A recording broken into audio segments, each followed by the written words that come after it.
নমস্কার, আমি পার্থ কোলে। আবার একটি নতুন ভিডিওতে আপনাদের সকলকে স্বাগত। এই ভিডিওটির মধ্যে দেখব আধার কার্ড আমি কেমন করে ডাউনলোড করতে পারি। এখানে পুরো লেটেস্ট প্রসেসে সেটা দেখতে যাচ্ছি। হঠাৎ করে কোথাও আপনার আধার কার্ড দরকার হয়ে পড়লো, কিন্তু সেই মুহূর্তে ওটা সাথে আপনার নেই, তাহলে এর লেটেস্ট কপি কিভাবে আপনি ডাউনলোড করতে পারবেন সেটা এখন লেটেস্ট প্রসেসে স্টেপ বাই স্টেপ লাইভ দেখব। সবার প্রথমে আপনারা আপনাদের যে কোনো একটি ব্রাউজার ওপেন করবেন, এরপর সার্চ বটনে গিয়ে সার্চ করবেন মাই আধার। যেই আমি সার্চ করেছি সাথে সাথে আমার সামনে আধারের যে অফিসিয়াল ওয়েবসাইট myaadhar.udi.gov.in এসে গেছে। এর লিঙ্ক আমি ডেসক্রিপশন বক্সে দিয়ে রেখেছি। ক্লিক করার সাথে সাথেই একটি নতুন পেজ ওপেন হয়ে গেছে। এখানে আপনাদের সকলকে যদি আধার কার্ড ডাউনলোড করতে হয় তো আপনারা সবাই বিভিন্ন অপশানের মধ্যে একটি অপশান পাবেন, চেক আধার ভ্যালিডিটি। তো আপনি লগ ইন না করেই এই অপশানে ক্লিক করবেন। এখানে আমার 12 ডিজিটের আধার নম্বর বসাতে হবে। এরপর ডান দিকে যে ক্যাপচা আছে সেটিকে এন্টার ক্যাপচার নিচে যে ঘরটি আছে তাতে বসাতে হবে। এরপর নিচে প্রসিড বটনে ক্লিক করব। সাথে সাথে আমার সামনে আধারের ভেরিফিকেশন ডিটেলস এসে গেছে। সেখান থেকে আপনি দেখে নিতে পারবেন আপনার জেন্ডার, স্টেট এবং তার নিচে মোবাইলের রো থেকে দেখে নিতে পারবেন আপনার আধারের সাথে কোন মোবাইল নাম্বার লিঙ্ক আছে। এখানে যে নাম্বারটি দেখাচ্ছে এটিতে আপনি ওটিপি রিসিভ করতে পারবেন, যাতে অন্য কেউ আপনার আধার ডাউনলোড না করতে পারে এই জন্য ওটিপি সিস্টেম করা আছে। আপনাদের সকলকে ওটিপির মাধ্যমে অ্যাপ্লিকেশন করতে হবে, তবেই আপনি আধার কার্ড ডাউনলোড করতে পারবেন।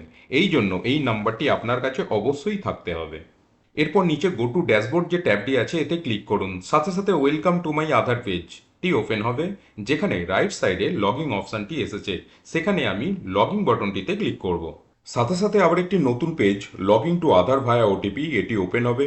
এখানে এন্টার আধার নাম্বার যে ঘরটি রয়েছে এখানে আমার আধার নাম্বার বসাবো। নিচে রাইট সাইডে যে ক্যাপচা কোডটি দেখাচ্ছে সেটিকে এন্টার ক্যাপচা যে ঘরটি আছে তাতে ফিল করব।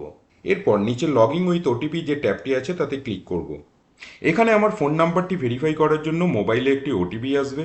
যার আধারে যে নাম্বারটি লিঙ্ক থাকবে তার ক্ষেত্রে সেই নাম্বারে ওটিপি আসবে। সেই ওটিপিটি এন্টার ওটিপি যে ঘরটি আছে তাতে বসাবো এবং লগইন ট্যাবটিতে ক্লিক করব। সাথে সাথে আধার কার্ডের ড্যাশবোর্ডের মধ্যে লগইন হয়ে গেছি। এরপর উপরে রাইট কর্নারে প্রোফাইলে যদি ক্লিক করেন সাথে সাথে আপনি আধার কার্ডের কপিটি দেখতে পাবেন। নিচে ফ্লিপ আধার কার্ড যে অপশানটি আছে এতে ক্লিক করে আধার কার্ডের ব্যাক সাইডে কী ডিটেলস আছে সেটি আপনি দেখতে পারেন। এছাড়া আধার কার্ডের কপি যদি ডাউনলোড করতে হয় তাহলে এখানে আপনাকে ডাউনলোড আধারের একটি অপশান দেওয়া আছে, যেখানে আমি ক্লিক করব। যেই ক্লিক করলাম সাথে সাথে আমার যে ডিটেলস সেটা এসে গেছে, যে ডিটেলসটা আমার কাছে প্রিন্ট হয়ে আসবে। ডাউনলোড করার আগে একটা টিক করার অপশান দিয়েছে। এই যে আধার কার্ড ডাউনলোড করতে যাচ্ছেন, যদি আপনি মাস্ক আধার কার্ড চান যেখানে আপনার আধার নাম্বার হাইড করা থাকবে, যদি আপনি আধার নাম্বারটা সিকিউর রাখতে চান তাহলে এই মাস্ক আধারে যে অপশানটি আছে সেটিতে ক্লিক করে ডাউনলোড করতে পারেন। যদি আপনি গভর্নমেন্ট রিলেটেড স্কিমের জন্য আধার দেন সেক্ষেত্রে আধার নাম্বার মেনশন করা জরুরি হয়ে থাকে। সেক্ষেত্রে আপনার টিক করার দরকার নেই, ডাইরেক্ট নিচে ডাউনলোড যে অপশানটি আছে তাতে ক্লিক করতে হবে। ক্লিক করার সাথে সাথে একটি নতুন পেজ ওপেন হয়েছে, যেখানে একটি মেসেজ শো হচ্ছে, congratulation your Aadhaar card has been successfully downloaded. এর সাথে আপনার মোবাইল বা কম্পিউটারের মধ্যে আধার কার্ডের যে ফাইল সেটা ডাউনলোড হয়ে যাবে। এই ডাউনলোড ফাইলটি যখন আপনি ওপেন করতে যাবেন তখন আপনাকে পাসওয়ার্ড দেওয়ার জন্য বলবে। বেশ কিছুজন তো ডাউনলোড করে ফেলে, কিন্তু পাসওয়ার্ডেতে ওনাকে কি এন্টার করতে হবে সেটা কিন্তু উনি জানেন না।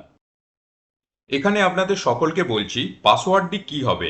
যার আধার ডাউনলোড করেছেন তার নামের প্রথম 4টি সংখ্যা ক্যাপিটাল লেটারে ফিল করতে হবে, তার সাথে তার জন্মের সাল কোনো রকম স্পেস ছাড়া ফিল করতে হবে।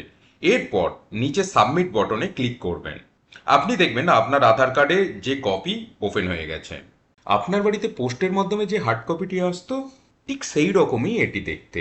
এখানে যে আধার লেটারটি ডাউনলোড হয়েছে সেটাকে আপনি প্রিন্ট করে যেখানে আপনার ব্যবহারের প্রয়োজন সেখানে আপনি দিতে পারেন।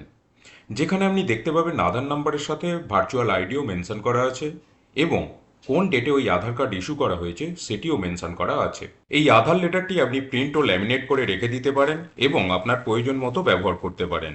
দেখেছেন, এইভাবে আমার আধারের যে কপি কয়েক মিনিটের মধ্যে ডাউনলোড করতে পারবো। আশা করি আজকের ভিডিওটি আপনাদের যথেষ্ট ভালো লেগেছে। ভিডিওটি পছন্দ হলে লাইক করতে ভুলবেন না, ভিডিওটি শেয়ার করবেন, আর চ্যানেলে যদি নতুন হয়ে থাকেন অবশ্যই সাবস্ক্রাইব করবেন। দেখা হবে আবার একটি নতুন ভিডিওতে। নমস্কার।